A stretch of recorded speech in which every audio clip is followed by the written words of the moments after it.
में होने वाले राज्यसभा चुनाव को लेकर बीजेपी ने पूर्व सांसद संजय भाटिया को उम्मीदवार बना दिया है।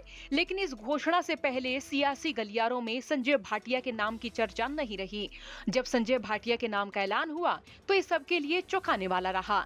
सियासी गलियारों में कुलदीप बिश्नोई समेत कई दिग्गजों के नामों की चर्चा थी, लेकिन कुलदीप बिश्नोई का सियासी करियर भी भाजपाई होने के बाद तेज रफ्तार में नजर नहीं आया है और ये भी कह सकते हैं कि कुलदीप बिश्नोई को एक तरह से अनदेखा किया गया है। राज्यसभा चुनाव के लिए बीजेपी कैंडिडेट संजय भाटिया ने अपना नामांकन भर दिया है। इस दौरान आज ही कुलदीप बिश्नोई ने अपने एक्स प्लेटफॉर्म पर कुछ ऐसा लिख दिया है जिससे जाहिर हो रहा है कि मानो वो भावुकता के साथ कोई बड़ा संदेश दे रहे हैं।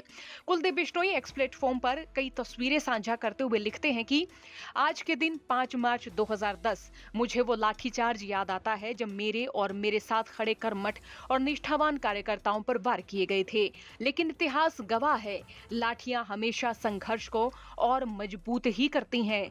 हम तब भी जनता के साथ थे, आज भी हैं और हमेशा रहेंगे। मेरी राजनीति हमेशा संघर्ष, स्वाभिमान और जनता के अधिकारों की लड़ाई से बनी है और ये लड़ाई आगे भी जारी रहेगी और स्वर्गीय चौधरी भजनलाल जी के अधूरे सपनों को हर हाल में पूरा करेंगे। आपको बता दें कि बीजेपी के पैनल में कुलदीप बिश्नोई और संजय भाटिया दोनों के नाम थे, लेकिन पार्टी ने एक ऐसे नेता का चयन किया जो पार्टी के लिए समर्पित रहा, जबकि कुलदीप बिश्नोई को बीजेपी से नाराजगी महंगी पड़ी। लोकसभा चुनाव में करनाल सीट से संजय भाटिया का टिकट काटकर मनोहर लाल खट्टर को दे दिया गया था। संजय भाटिया रिकॉर्ड तोड़ वोटों से करनाल से संसदीय का चुनाव जीते थे, लेकिन पार्टी के लिए उन्होंने अपनी राजनीति को दांव पर रख दिया था। टिकट कटने के बाद भी संजय भाटिया पार्टी के लिए काम करते रहे, लेकिन उधर कुलदीप बिश्नोई अपनी लोकसभा चुनाव के दौरान टिकट कटने के बाद नाराजगी जाहिर करते नजर आए और चुनाव के बीच नाराज होते भी दिखे। लोकसभा चुनाव में बीजेपी आदमपुर से हार गई। ऐसे में पार्टी ने दोनों में से किसी एक नेता का चयन करते समय इन सब बातों का ध्यान रखा था।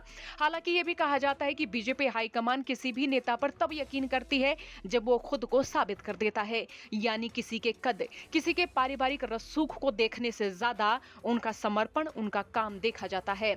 लेकिन कुलदीप बिश्नोई ने राजस्थान के विधानसभा चुनाव के दौरान बिश्नोई वोटरों को साधने समेत कई इम्तिहान दिए, जिनमें वो पास होते भी दिखे हैं।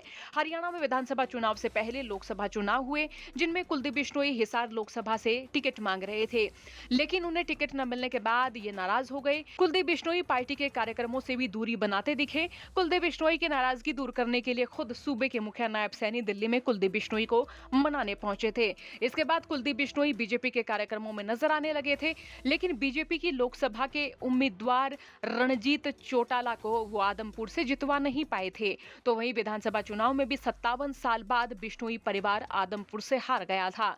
लोकसभा और विधानसभा चुनाव के बाद राज्यसभा की सीटें खाली हुई।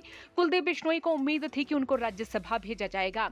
इसको लेकर दिल्ली हाईकमान में कुलदीप बिश्नोई ने लगातार लॉबिंग भी की, यहां तक कि प्रधानमंत्री नरेंद्र मोदी से भी इनकी मुलाकात हुई, लेकिन मनोहर लाल खट्टर से इनको दूरी महंगी पड़ी। कुलदीप बिश्नोई की जगह किरण चौधरी को राज्यसभा में भेज दिया गया। इसके बाद रेखा शर्मा को राज्यसभा में भेज दिया गया।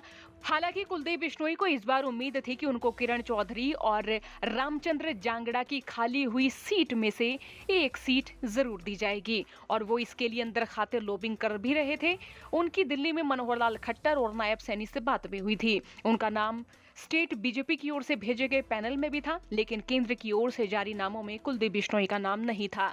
अपने जन्मदिन पर हालांकि कुलदीप बिश्नोई ने यह भी कहा था कि उनके अच्छे दिन जल्द आएंगे, लेकिन अब कुलदीप बिश्नोई ने एक्स प्लेटफॉर्म पर लिखा है कि मेरी राजनीति हमेशा संघर्ष, स्वाभिमान और जनता के अधिकारों की लड़ाई से बनी है और ये लड़ाई आगे भी जारी रहेगी और स्वर्गीय चौधरी भजनलाल जी के अधूरे सपनों को हर हाल में पूरा करेंगे। कुलदीप बिश्नोई की ये पोस्ट ये बता रही है कि कहीं ना कहीं वो भावुक जरूर है, लेकिन वो अपने इम्तिहान जारी रखने की लगातार कोशिश करते भी रहेंगे। आपका कुलदीप बिश्नोई की राजनीति को लेकर क्या सोचना है? कमेंट बॉक्स में राय लिखें। ब्यूरो रिपोर्ट, हरियाणा तक।